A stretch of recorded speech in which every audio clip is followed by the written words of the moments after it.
जय हिंद। सबसे पहले एक वार्निंग भैया, पाकिस्तान के लोग इस वीडियो को न देखें तो ही अच्छा है, क्योंकि इस वीडियो में हम बताएंगे कि कैसे हमारे भारत के वीर सिपाहियों ने दो सैनिकों ने मिलकर पाकिस्तान के 93,000 फौजियों को घुटने टेका दिया था और दुनिया का सबसे बड़ा हार हुआ था और भारत के 2 सैनिक मारे गए थे लोंगेवाला में।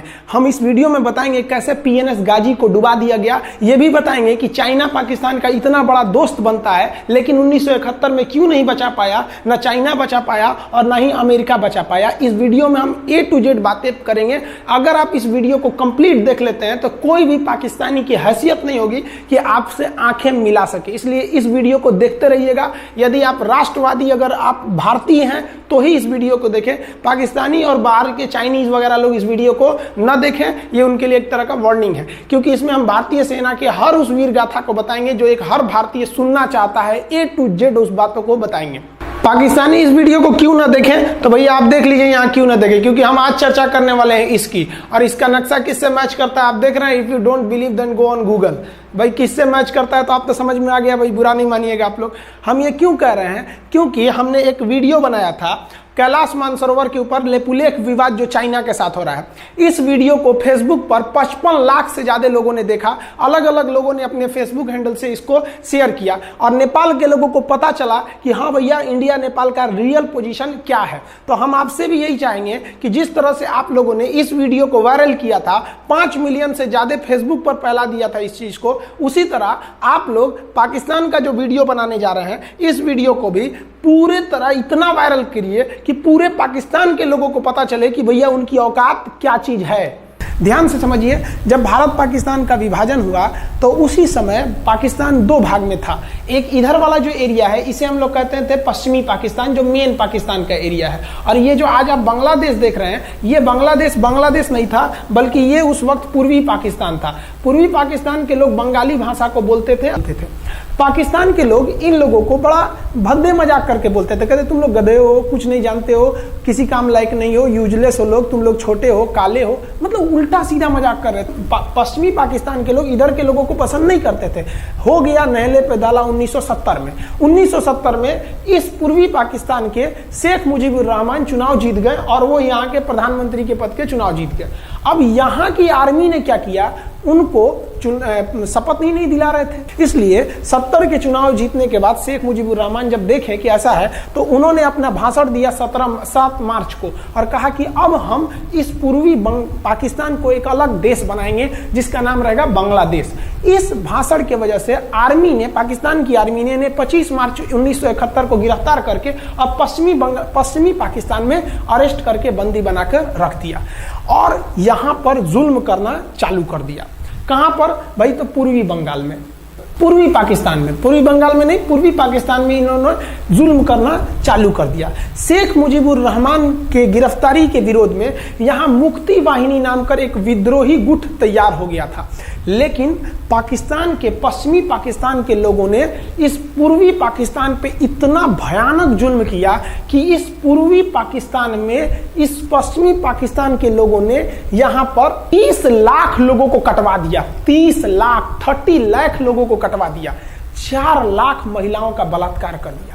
अपने देश के 4 लाख औरतों का रेप किया। यहाँ पे इतना भयानक वो दृश्य है कि अगर हम उसको YouTube पे दिखा देंगे ना, तो YouTube हमारे ऊपर क्लेम करेगा, भैया आप ये सब इतने भयानक दृश्य नहीं दिखा सकते। आप अंदाजा लगाइए इनकी क्रूरता का। ये अपने देश पर इतना भयानक जुल्म कर रहे हैं, इतना भयानक जुल्म किया इन लोगों ने कि शेख मुजीबुर रहमान की गिरफ्तारी के बाद इस जुल्म का नतीजा ये हुआ कि अप्रैल 1971 तक भारत में यहां से लोग भाग के आ गए कि भैया हम जिंदा रहेंगे तब तो, और यहां 10 लाख लोग भारत में आ गए शरण लेने कि भैया हमको बचाइए। तो इंदिरा गांधी जानती थी कि जब तक यहां शांति नहीं होगा तब तक ये लोग वापस नहीं जा सकते थे, और शांति का एक ही था कि यहाँ पे घुस के इनको मारा जाए ताकि ये पश्चिमी पाकिस्तान वाले लोग यहाँ पर सुधर सके।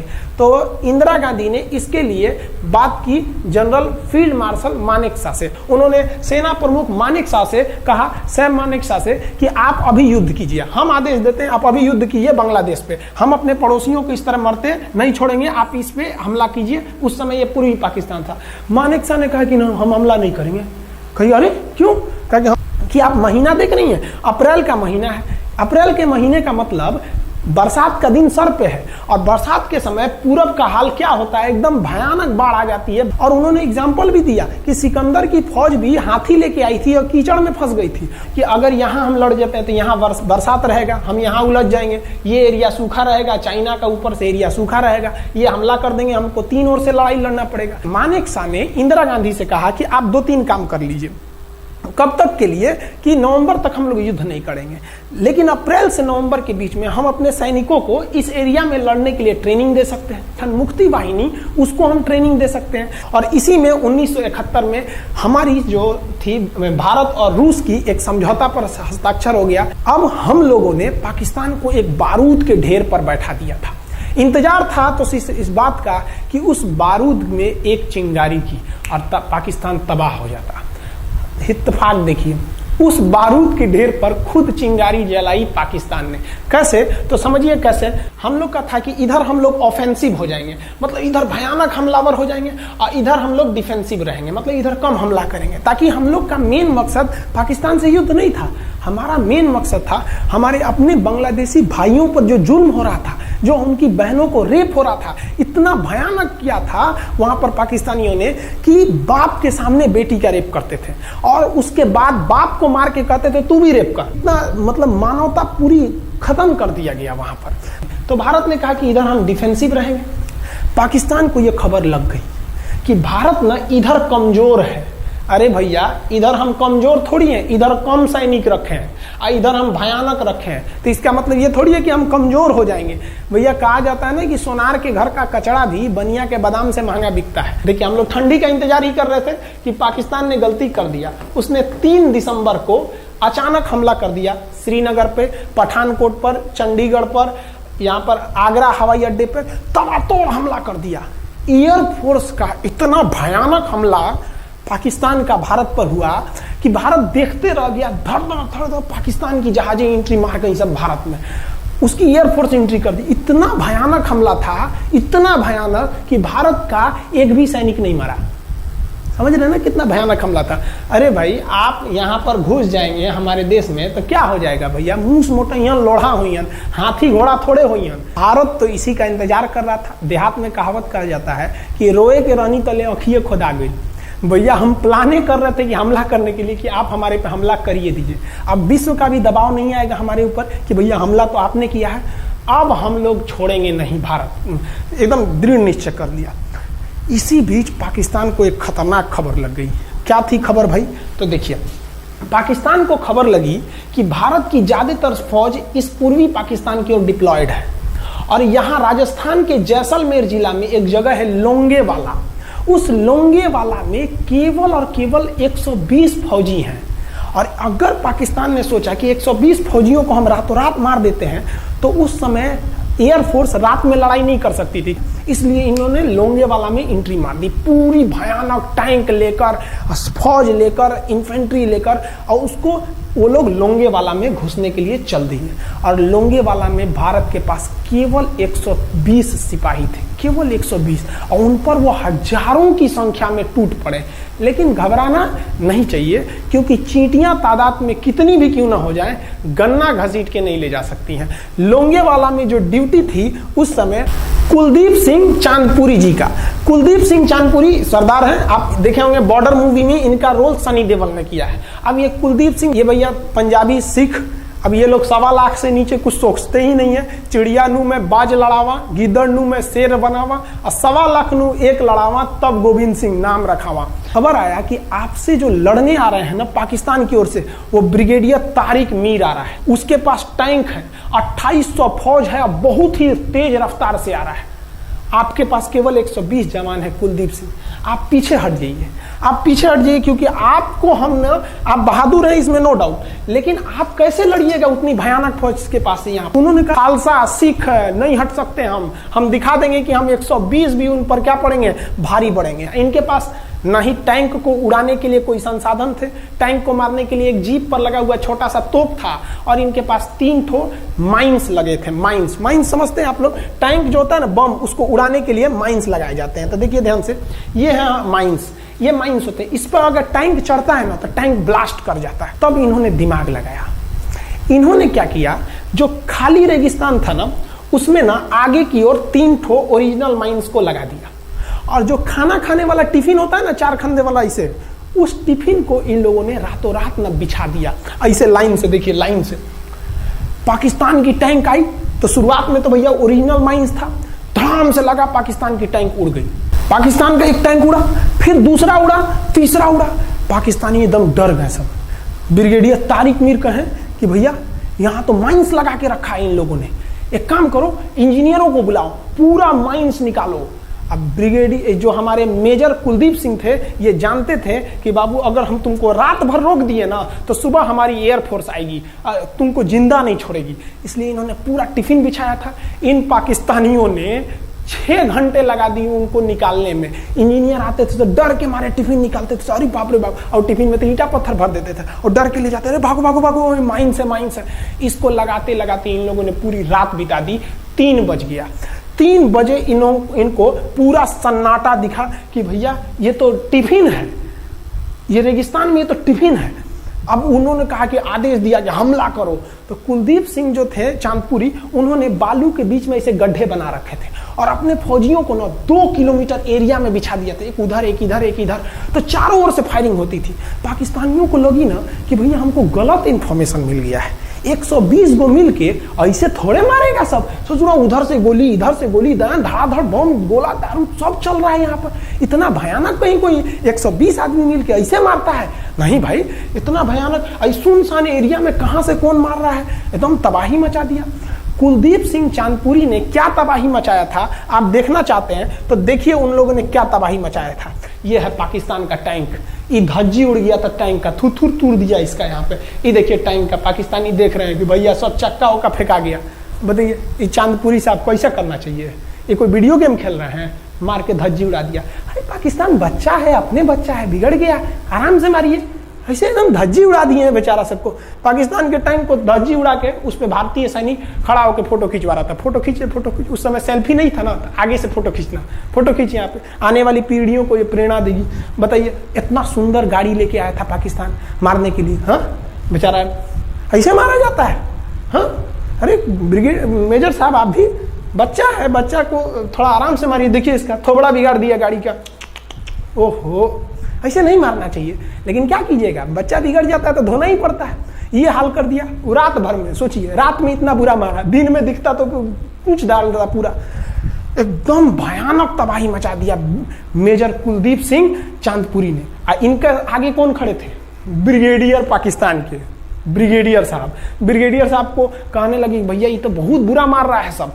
तब तक हो गया सुबह, और सुबह के वक्त हमारे जो हंटर जहाज थे, उस समय जो जहाजें थी वो हंटर जहाज थी। ये हंटर जहाजें रात में नहीं उड़ सकती थी, लेकिन दिन में उड़ सकती थी। रात भर तक कुलदीप सिंह चांदपुरी ने ऐसा कूचा पाकिस्तानियों को, इतना कूच दिया कि भोर हुआ तो बाकी का कसर पूरा कर दिया हमारे हंटर विमानों ने। ये हंटर विमान जब आए सब तो इतना भयानक तबाही मचाए सब पाकिस्तान के जहाजों का कि आप हुलिया देखेंगे ना, पाकिस्तान के टैंक का ऐसे पड़ गया। ये सब टैंक पूरा तबाह हो गया, सब पूरी तरह ध्वस्त हो गया इतनी भयानक युद्ध में। 3 तारीख को पाकिस्तान ने हमले की शुरुआत की और ये 4 तारीख का शकल देखिए पाकिस्तान का। इतना भयानक धज्जी उड़ा दिया पाकिस्तान का जिसका कोई हद नहीं। पाकिस्तानियों को दुम दबा के भागना पड़ा। ब्रिगेडियर साहब भागे, कहें कि भाग भैया न तो ये सब जान ले लेगा सब। हम लोगों ने पाकिस्तान के टैंकों को अपने यहाँ रख लिया है म्यूजियम में। आज भी जाके देखिएगा ना तो इन टैंकों को डर के मारे पाकिस्तानी छोड़ के भाग गए कि भागो भाई यहाँ पर। ये 120 जवानों का जलवा था। और पाकिस्तानी कहते हैं कि हिंदुस्तान के लोग क्या लड़ेंगे? अरे भैया हम चीन पे वीडियो बनाए थे, आप पे नहीं बनाए थे, जो आप लोग हम लोग को बोल रहे थे कि पाकिस्तान हिंदुस्तानियों की औकात नहीं। देखिए अभी हम आपको औकात दिखाते हैं आपकी। ये आपका टैंक है, आके ले जाइए, हिम्मत है तो लेके जाके दिखाइए यहाँ पर। हाल तो ये हो गया था ना कि हम लोगों ने जो पाकिस्तानियों की जान ली थी ना, डर के मारे वो लाश उठाने नहीं आए थे, लाश को गिद्ध खा गए थे सब। हम लोग बोल रहे थे कि भैया हम गोली नहीं चलाएंगे, लाश लेके चल जाओ। हम नहीं जाएंगे, तुम लोग रेगिस्तान को कब्रिस्तान बना दिए हो। रेगिस्तान को कब्रिस्तान हम लोग हमला करने आए थे, शुरुआत तो तुमने किया था यहाँ पे। तो ये गीत दिखाए थे, सब सफाई उफाई का काम ये किए थे सर। अब पाकिस्तान हम लोग को धमकी देता है, आज भी वो नहीं सुधरे हैं। आज भी हमने जो चाइना पे वीडियो बनाया था उस पर वो हमको धमकी देता है कि भारत की आर्मी कुछ नहीं कर सकती। अरे भैया आप सोचिएगा भी मत, अभी के समय में तो मत सोचिएगा। जानते हैं क्यों? देख लीजिए इधर अभी कौन बैठा है भारत में, समझ में आ रहा है? आप लोग तो पहले पाकिस्तान वाले लोग इस बात पर रिसर्च कीजिए कि इनमें ज्यादा खतरनाक कौन है आपके लिए। हमको तो यही ज्यादा खतरनाक लगते हैं भाई, समझ में आया आप लोग को? तो अभी देखिए ध्यान से, यहाँ पर पाकिस्तान ने जो हार हुई थी लोंगेवाला में, ये हार में पाकिस्तान की तो कमर टूटी और पाकिस्तान का पूरा मनोबल टूट गया कि ससुरा 120 गो मिल के ऐसे कैसे धो दिया सब। बताइए इतना भयानक धो जाता है। तो ये शुरुआत तो इन्होंने किया 3 तारीख को, 4 तारीख को हमने धो दिया। अब बचा नेवी कही कि भैया आर्मी को मौका दिए, एयरफोर्स को मौका दिए, रात में आर्मी धोई, सुबह में एयरफोर्स धोई, हम नहीं धोएंगे क्या? हम भी धोएंगे। नेवी कब पहुंची? 5 दिसंबर 1971 को कराची पहुंच गई और कराची में जब पहुंची ना तो कराची को तबाह कर दिया। इतना भयानक बम्बार्डमेंट किया कराची पर कि कई दिन तक कराची बंदरगाह पर आग लगा था और कराची बंदरगाह को तो उन्होंने ऐसा धज्जी उड़ाया जिसे लग रहा था सिंधु सभ्यता बना दिया उनको। तो पाकिस्तान की, पश्चिमी पाकिस्तान का कमर टूट गया।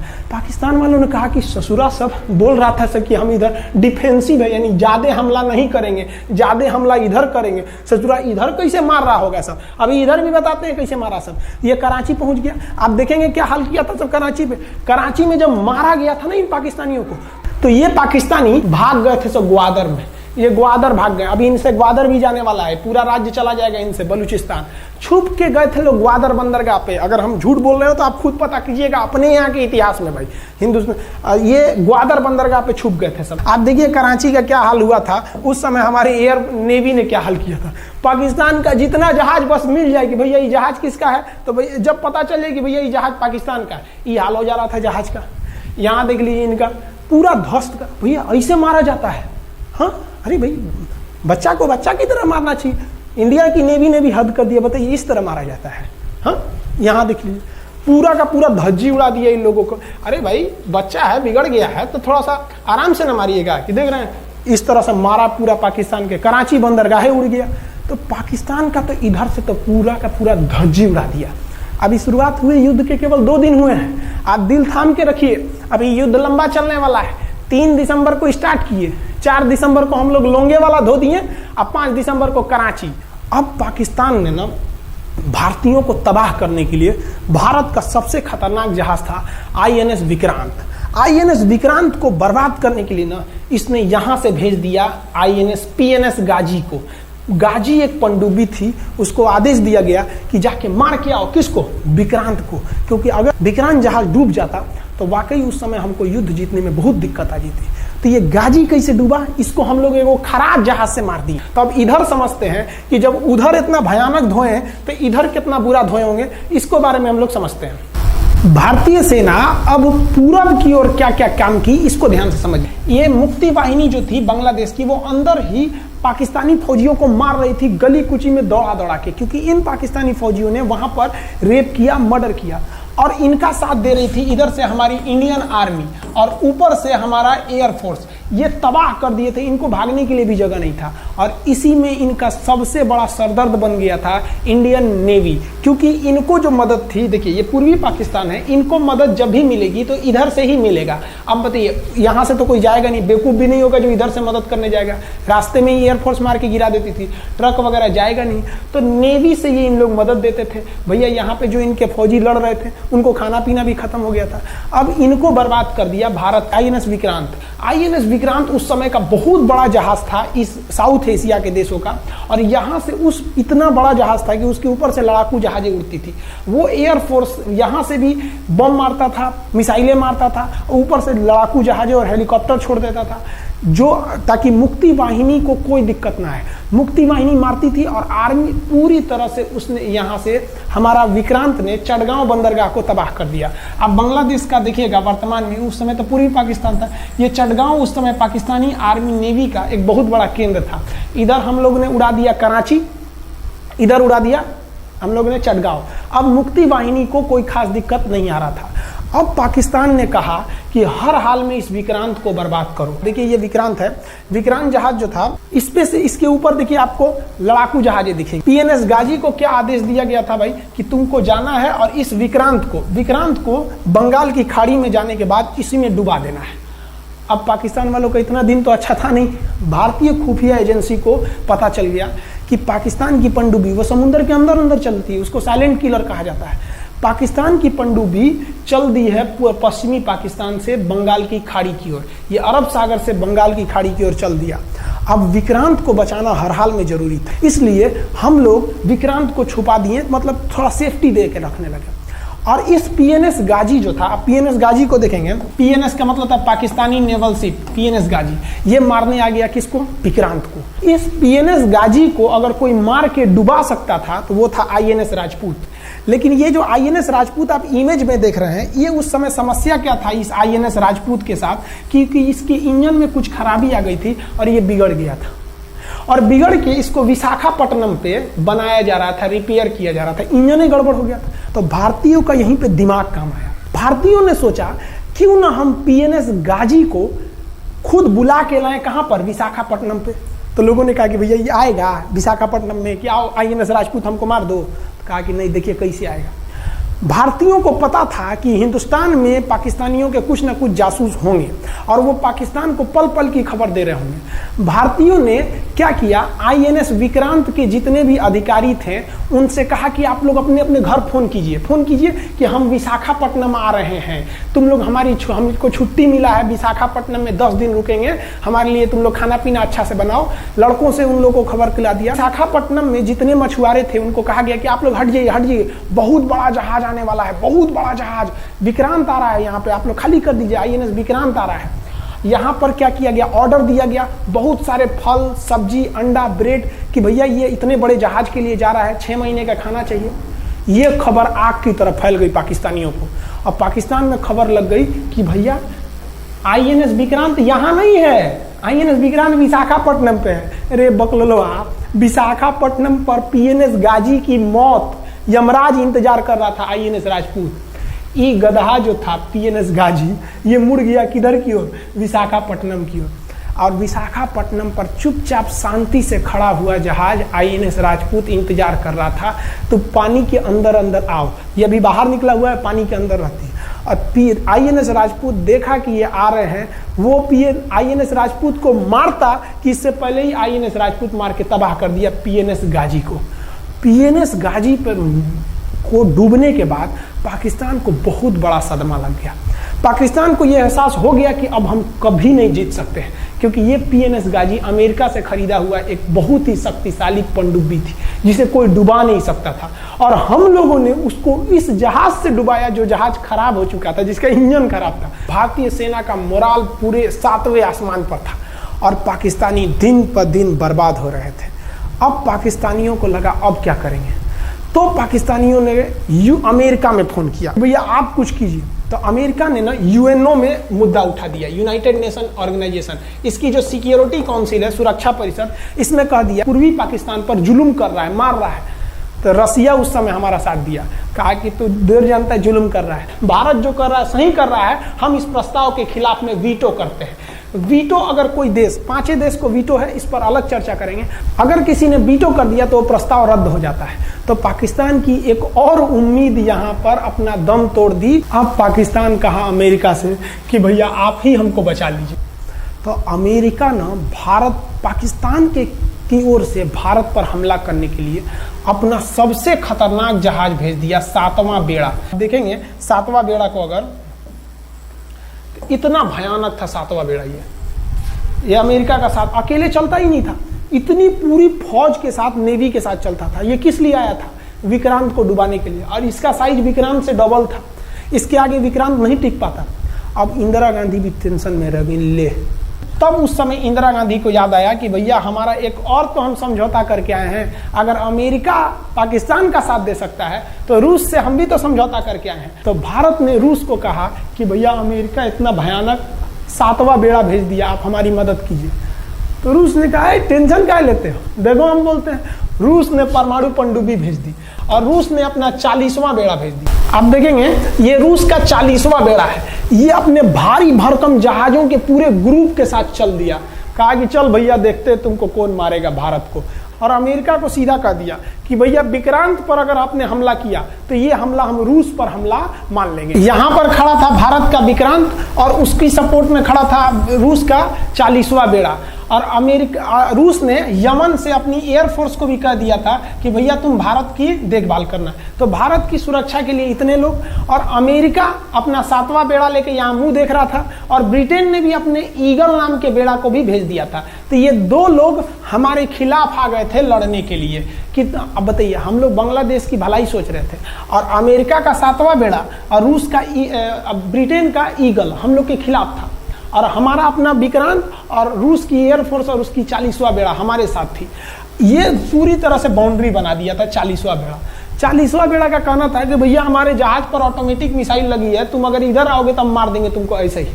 रूस ने अपनी सारी पनडुब्बियों को ऊपर उठा दिया समुद्र के ऊपर, ताकि सैटेलाइट से और दूसरी निगरानी से देखा जा सके, और यही हुआ भी। वो लोग रूस के इतने खतरनाक जहाजों के ग्रुप को देखकर घबरा गए, इतना घबरा गए कि ब्रिटेन ने कहा था we are too late. Britain का ईगल बेड़ा अमेरिका के 7वां बेड़ा से कर रहा है कि रे उधर मत जो, बहुत देर हो गया है, वो पहले पहुंच गया है रूस, अब मारेगा वहीं तबाह हो जाओगे यहाँ पे।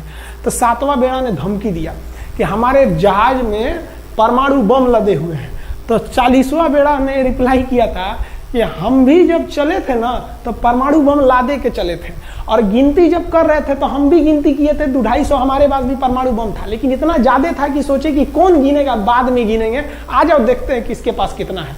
तो रूस ने हमसे सच्ची दोस्ती निभाई थी, और इधर शेख मुजीबुर रहमान की जो मुक्ति वाहिनी थी वो अपना काम कर रही थी। अब भारत आर पार की लड़ाई में था, पाकिस्तान हर मोर्चे पर हारते जा रहा था। भारत सरकार ने पाकिस्तान पर मनोवैज्ञानिक दबाव बनाने के लिए निर्मलजीत सिंह अरोड़ा ने एक प्लान बनाया। उन्होंने एयरफोर्स को पूर्वी पाकिस्तान यानी जो अभी बांग्लादेश है, तो ढाका के ऊपर एयर ड्रॉप करा दिया, हवाई जहाज से सैनिकों को उतार दिया, और उन सैनिकों के भेष में उसमें सैनिक कम थे, और उसमें केवल पुतलों को नीचे उतारा गया था। ये केवल इंडियन आर्मी जान रही थी कि पुतला नीचे उतरा है सर, लेकिन मीडिया ने तो इसको खबर को आग की तरफ फैला दिया। और इसमें हम धन्यवाद देना चाहेंगे हाथ जोड़कर बीबीसी न्यूज का। और बीबीसी ने यह छाप दिया कि इंडियन एयरफोर्स ने ढाका पर 5000 एयर ड्रॉप करा दिया फौजियों को। अब ये गली गली खोज खोज के पाकिस्तानी फौजियों को मारेंगे कि तुम क्यों मार रहे हो हमारे बांग्लादेशी भाइयों को। और बांग्लादेश की मुक्ति वाहिनी वैसे ही उनके पीछे पड़ी हुई थी पाकिस्तानियों के। अब पाकिस्तानियों का पूरा मनोबल टूट गया, पाकिस्तानी गली गली छुप गए सब। सोचिए, ये पुतला से डर जा रहे थे सब, रियलिटी में ये फौजी नहीं थे, ये पुतला गिराया गया था एयर ड्रॉप करके। अब वो लोग डर के मारे भाग गए यहाँ पर। अब एयरफोर्स ने देखा कि उसकी एक छोटे से वैज्ञानिक दबाव का इतना खतरनाक असर पड़ा है।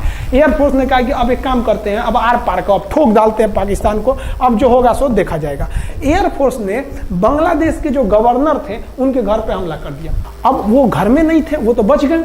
बचने के बाद डर क्या होता है, देखिए डर किसको कहा जाता है। जो उनके गवर्नर हाउस थे एएच मलिक, इन्होंने त्याग पत्र दे दिया। भैया जिंदगी रहेगी तो बहुते नौकरी करेंगे, डर के मारे त्याग पत्र दे दिया। सोचिए, गवर्नर, क्योंकि पाकिस्तान का एक राज्य ही तो था पूर्वी पाकिस्तान। जैसे हमारा एक राज्य है उत्तर प्रदेश, बिहार, महाराष्ट्र, वहां पे भी गवर्नर होते हैं ना, संवैधानिक हिसाब से गवर्नर मालिक होता है उस जगह का। त्याग पत्र दे दिए। सोचिए, ये डर था उनके अंदर। निर्मलजीत सिंह अरोड़ा जो लेफ्टिनेंट जनरल थे, जनरल तो हमारे मानिक शाह थे, लेफ्टिनेंट जनरल थे जिन्हें बांग्लादेश जीतने की जिम्मेदारी दी गई थी, मतलब उसे सुरक्षा करने की जिम्मेदारी दी गई थी।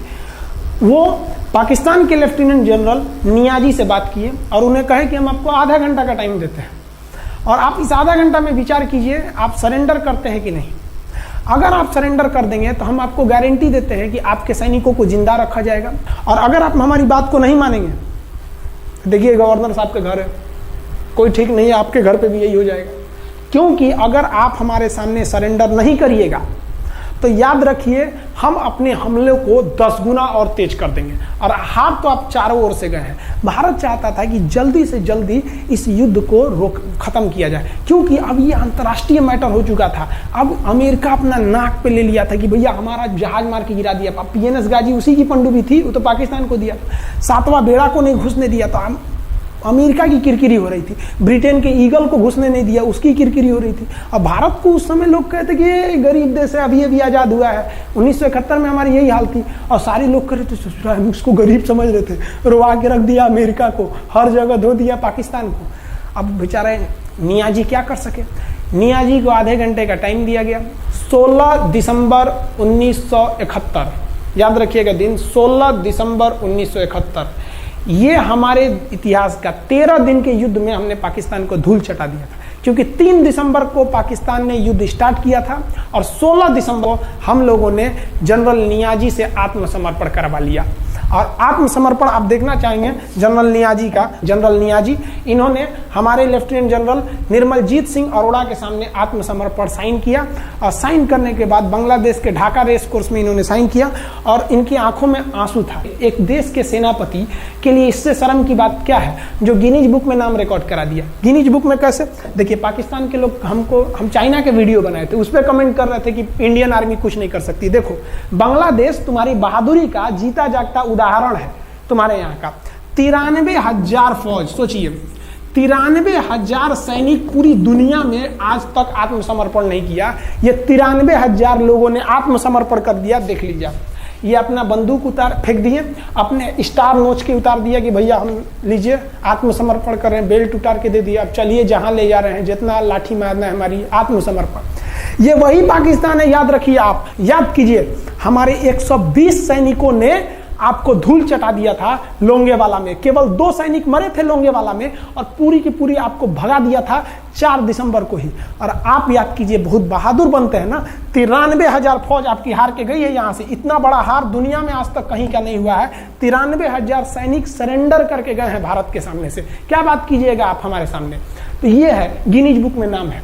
ये तो है भैया पाकिस्तान की आर्मी, एक तरह से गिनीज बुक में नाम है ना जी। भले हारने से नाम है तो क्या हुआ, पाकिस्तान के लिए इससे खुशी की बात क्या हो सकती है कि भैया गिनीज बुक के नाम है। अब इन लोगों को जेल में बंद कर दिया गया। बाद में हम लोगों ने इन्हें छोड़ भी दिया था। और इस सरेंडर के बाद बांग्लादेश के जो मुक्ति वाहिनी थी, उसके चेहरे पर यह मुस्कान थी कि बांग्लादेश अब स्वतंत्र हो गया। ढाका, इंदिरा गांधी का स्टेटमेंट था, ढाका स्वतंत्र राजधानी है स्वतंत्र बांग्लादेश की। ये खुशी थी बांग्लादेशियों के चेहरे पर, जिनकी बहनों की इज्जत आबरू लूट ली गई थी उन्हीं देश के फौजियों के द्वारा। जिनके ये जो नियाजी थे, जब इन्हें लेफ्टिनेंट गवर्नर बना के भेजा गया था बांग्लादेश में, तो ये नहीं पूछे थे कि बांग्लादेश का स्थिति क्या है। ये पूछे थे कि जिन लड़कियों का रेप हुआ है वो कहाँ है, सब दिखाओ तो, मतलब ये भी जाके करेंगे। ये हाल था। ये इनके चेहरे पर मुस्कुराहट थी। बाद फिर मुजीबुर रहमान को पाकिस्तान से स्वतंत्र कराया गया। भारत ने जो अपना वादा किया था कि शेख मुजीबुर रहमान को स्वतंत्र करेंगे, बांग्लादेश को स्वतंत्रता दिलाएंगे, उनके अधिकारों के लिए लड़ेंगे, भारत ने अपने वादा को पूरा किया। आज शेख मुजीबुर रहमान की बेटी शेख हसीना बांग्लादेश की कमान संभाले हुई हैं। शेख हसीना, जब हमको याद है जब वो भारत आई थी तो एयरपोर्ट पे, तो मोदी जी एयरपोर्ट पर रिसीव करने गए थे, जबकि ऐसा नहीं होता है। शायद ही बांग्लादेश की प्रधानमंत्री को पूरी दुनिया में कोई बड़े देश का राष्ट्रपति रिसीव करने जाए, प्रधानमंत्री रिसीव करने जाए। तो भारत अपने पड़ोसियों का इतना ख्याल रखता है, चाहे वो नेपाल हो, भूटान हो, सबके साथ। अभी हाल फिलहाल में नेपाल के लोग थोड़ा गुस्सा हैं लिम्पियाधुरा काला पानी को लेके, लेकिन ऐसा नहीं है कि हमारा नेपाल के साथ कोई खराब रिश्ता है। हमारा नेपाल के साथ रोटी और बेटी का रिश्ता है। बांग्लादेशियों के साथ हमारा बहुत ही अच्छा संबंध रहा है। आज हमारे बांग्लादेश के साथ बहुत ही मधुर संबंध है। और बांग्लादेश को जो पाकिस्तान के लोग कहते थे ये किसी काम लायक नहीं है, ये वाले भाई लोग पाकिस्तान से आगे निकल गए। आज इनका मलमल का कपड़ा, जूट और पाम ऑयल पूरी दुनिया में फेमस है। जहाजों की मरम्मत में, मतलब जहाज के रिपेयरिंग में बहुत आगे निकले हैं बांग्लादेश के लोग। आई होप आप समझ गए होंगे। इस युद्ध के बाद अगर भारत चाहता तो भारत पाकिस्तान के पश्चिमी भाग को भी कब्जा कर लेता, क्योंकि यहाँ तो हम लोग हराए ही थे। उनके 93,000 फौज तो हम लोग जिंदा पकड़ लिए थे। हम उन्हीं को कह देते बंदूक लगा के कि कश्मीर खाली करो, हमारा यहाँ से वापस जाओ। लेकिन बावजूद हमने इंसानियत दिखाई थी पाकिस्तान के ऊपर। इसका बदला ये पाकिस्तान ने हमें क्या दिया पता है? 26/11 हम संसद भवन पर अटैक, तो कभी अमृतसर में अटैक, कभी मुंबई में बम ब्लास्ट, कभी 26/11 का हमला, ये सब हुआ। हम चाहते तो उस वक्त भी जीत सकते थे, ये पाकिस्तान वाले आप जो कहते हैं कि हम बहुत बहादुर हैं, भारतीय सेना हमारा क्या कर सकती है, तो भारतीय सेना की रहमो करम पर आप लोग जिंदा थे, वरना 1972 में ये जो सेना थी ना 71 में, आप लोग को कहीं का नहीं छोड़ती। आप हिंदुस्तान के व्यूवर्स आप लोगों से भी कहते हैं कि एक लाइक तो बनता है इस सैनिकों के लिए, हमारे लिए नहीं, हमारे इस चैनल के लिए कभी नहीं कहेंगे कि Khan GS research centre channel को आप सब्सक्राइब करिए, लाइक करिए, हम ये कभी नहीं कहते हैं। लेकिन हम ये जरूर कहते हैं कि आज एक लाइक बनता है हमारे इन वीर सिपाहियों के लिए जो आज भी सेना के लिए डटे हुए हैं। और ये पाकिस्तान इस पर कमेंट करते हैं। हम आप भारतीयों से कहते हैं, आप हिंदुस्तानी हैं तो इस वीडियो को जितना से ज्यादा शेयर करना है आप शेयर कीजिए, ताकि आपके बच्चों तक को ये पता चल सके कि हमारे सैनिक कितने बहादुरी हैं, कितने बहादुरी से लड़े थे हमारे सैनिक, कितने बहादुर हैं। और इस वीडियो को आप इतना शेयर कीजिए कि पाकिस्तान तक पहुंचे और वहां का बच्चा इस वीडियो को देखे, ताकि उनके अंदर भारतीय सेना का जो डर है वो बैठे। ये डर जरूरी है उनके अंदर, ये डर उनकी हड्डियों तक जाना चाहिए। आप इस वीडियो को देख रहे हैं तो इसे पाकिस्तान तक पहुंचाइए, पूरी दुनिया में पहुंचाइए कि हमारे वीर सिपाही कितनी बहादुरी से लड़े थे। और हाँ, कोई भी देश के हो, हर देश को अपने सैनिकों के लिए सम्मान करना चाहिए। हम ये कोई मनगढ़ंत कहानी नहीं बताएं, हम अपने सैनिकों की वीर गाथा बताएं जो A to Z अक्षरशः सही चीजें हैं। समझ में आया? आप इस वीडियो को देख रहे हैं तो मेरे साथ बोलिए आप लोग, भारत माता की जय। पाकिस्तान के युद्ध का जो हम सीरीज बना रहे हैं, आज 71 का युद्ध बढ़ाएं, हम आपको कल 1948 का युद्ध बता देंगे, 65 की लड़ाई में वीर अब्दुल हमीद ने जो बहादुरी दिखाई, फिर आपको हम 84 का सियाचिन, 99 का करगिल और 62 की चाइना युद्ध के बारे में भी बता देंगे। याद रखिएगा, चाइनीज और पाकिस्तानी इस वीडियो को डिसलाइक जरूर करेंगे, आप उन पर भारी पड़िएगा। ये वीडियो आप संभाल के रखिएगा, अपनी पीढ़ियों को दिखाइएगा कि हमारी सेना कितनी बहादुर थी। एक सैल्यूट हम अपने वीर जवानों के लिए। जय हिंद। हम बहुत ही सौभाग्यशाली हैं जो ऊपर वाले ने हमें हिंदुस्तानी बनाया। I proud to be Indian. जय हिंद।